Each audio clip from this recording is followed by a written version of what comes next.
Évangile de Jésus-Christ selon saint Luc. Gloire à toi, Seigneur. Le même jour, c'est-à-dire le premier jour de la semaine, deux disciples faisaient route vers un village appelé Emmaüs, à 2 heures de marche de Jérusalem, et ils parlaient entre eux de tout ce qui s'était passé. Or, tandis qu'ils s'entretenaient et s'interrogeaient, Jésus lui-même s'approcha et il marchait avec eux. Mais leurs yeux étaient empêchés de le reconnaître. Jésus leur dit: « De quoi discutez-vous en marchant ?» Alors, ils s'arrêtèrent tout tristes.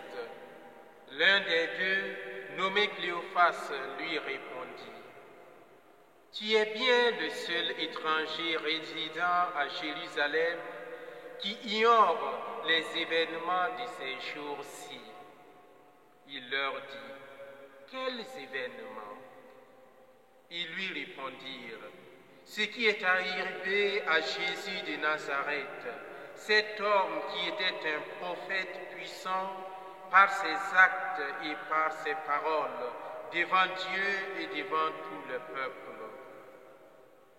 Comment les grands prêtres et nos chefs l'ont livré, ils l'ont fait condamner à mort et ils l'ont crucifié.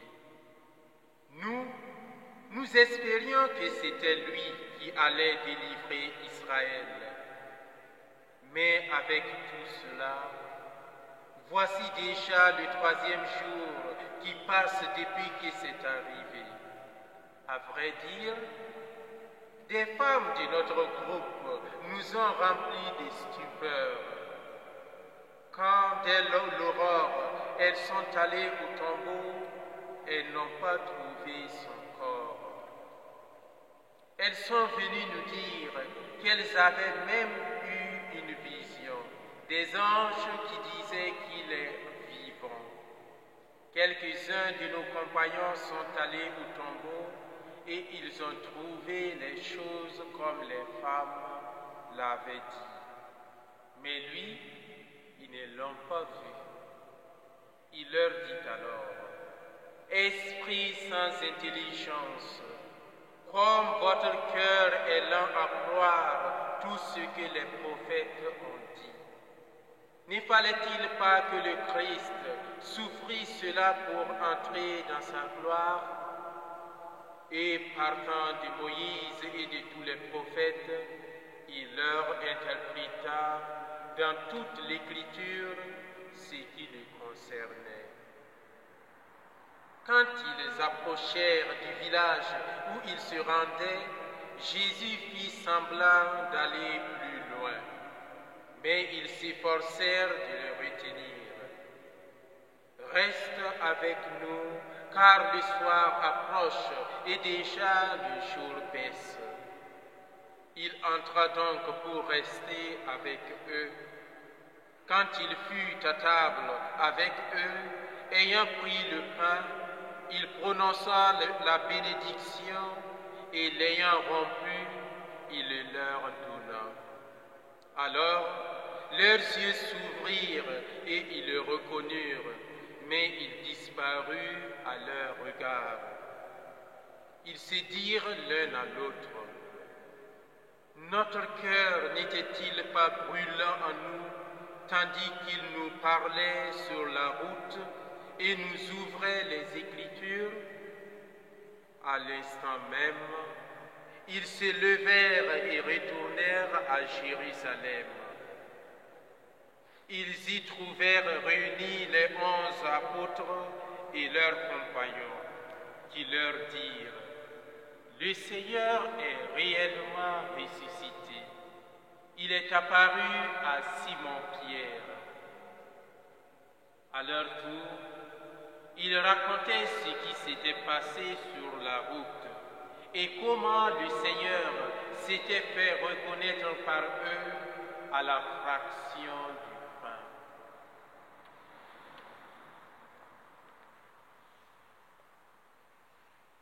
Acclamons la parole de Dieu. Louange à toi, Seigneur Jésus.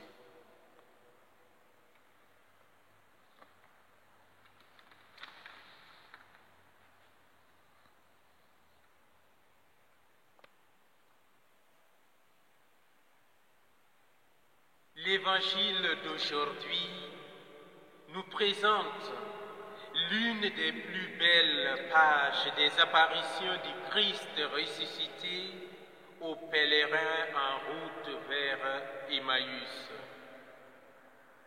Cette rencontre avec le ressuscité explique le courage et l'audace de l'apôtre Pierre qui se tient au milieu de la foule dans la première lecture pour annoncer la résurrection du crucifié de Jérusalem, celui-là même qu'il avait renié par peur de la mort quelques jours auparavant.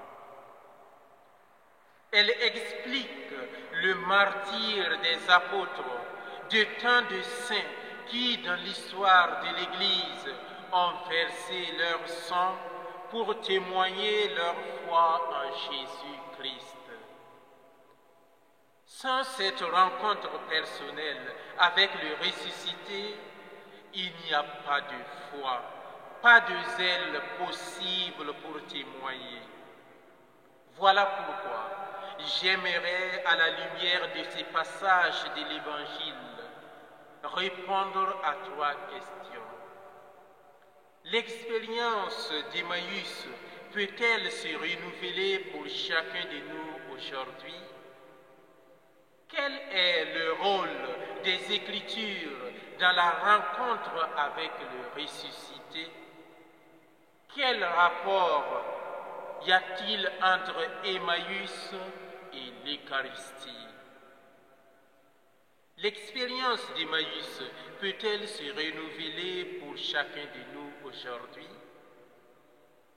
Notons que de manière discrète, Saint Luc nous donne la réponse à cette question. Il nous parle de 2 disciples dont l'un s'appelle Cléophas et l'autre n'est pas désigné par son nom. Il peut être chacun de nous.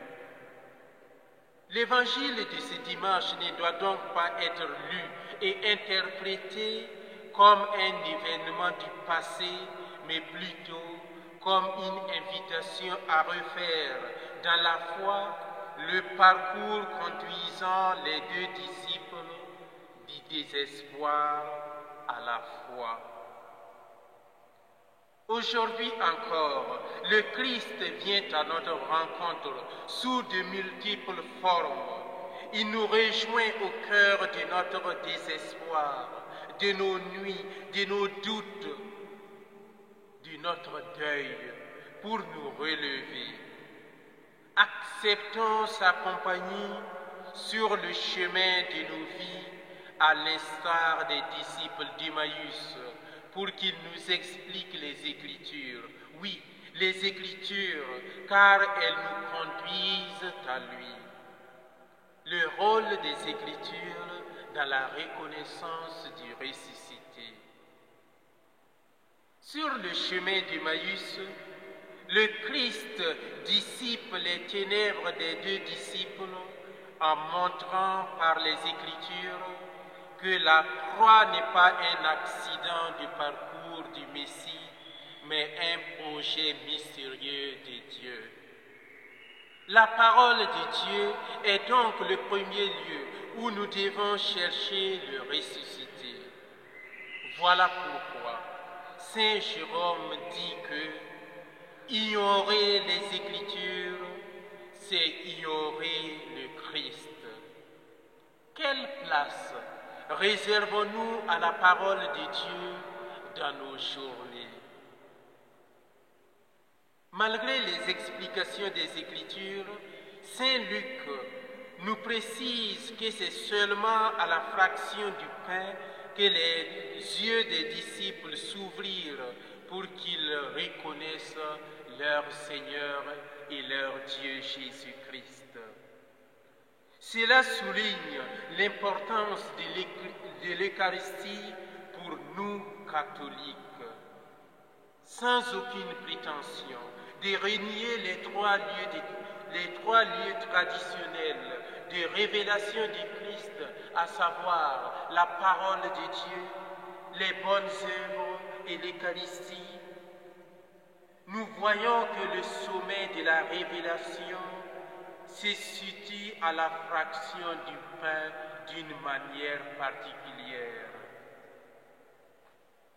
La parole de Dieu nous conduit à la table eucharistique, doit nous conduire à la table eucharistique où Jésus-Christ se révèle à nous.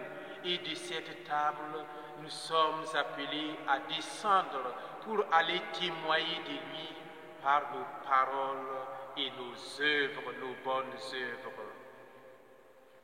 Le lien entre Emmaüs et l'Eucharistie est donc clair. La messe est la plus grande prière catholique où Jésus-Christ se révèle et se donne à nous comme nourriture de vie. La fraction du pain est le geste décisif qui ouvre nos yeux à sa présence. Mais pour pouvoir le reconnaître sous le signe du pain et du vin à la table eucharistique, il faut que nos cœurs soient au préalable chauffés au contact de la parole de Dieu, à l'instar de ses disciples d'Emmaüs. Notre cœur n'était-il pas brûlant quand il nous expliquait les Écritures? Se sont-ils dit après l'avoir reconnu? La messe est un chemin d'Emmaüs. Nous commençons la célébration en nous enfonçant, comme les disciples d'Emmaüs, dans la nuit de nos péchés pour demander pardon. Ensuite, nous écoutons la parole de Dieu qui prépare nos cœurs pour voir et adorer le Christ à la prière eucharistique.